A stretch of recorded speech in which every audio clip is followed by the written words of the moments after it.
Selamat datang kembali di channel Heart Reset Info. Di video ini saya akan menunjukkan cara memeriksa sesi aktif dan keluar dari ChatGPT secara jarak jauh.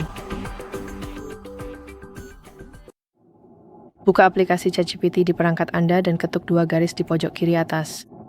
Sekarang ketuk ikon profil Anda, lalu gulir ke bawah ke pengaturan aplikasi. Di sini pilih keamanan dan privasi. Di bagian sesi Anda akan melihat sesi aktif. Mari kita ketuk di sini.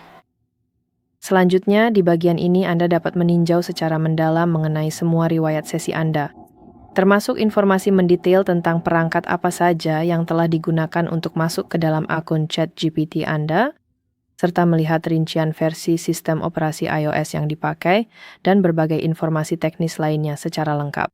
Jadi ada beberapa informasi detail di sini, dan Anda bisa menekan tombol keluar dari semua perangkat. Dan kemudian tentu saja konfirmasi tindakan ini. Jadi itu saja. Jika video ini membantu Anda, silakan beri like dan subscribe ke channel kami untuk konten seperti ini, dan sampai jumpa di video berikutnya.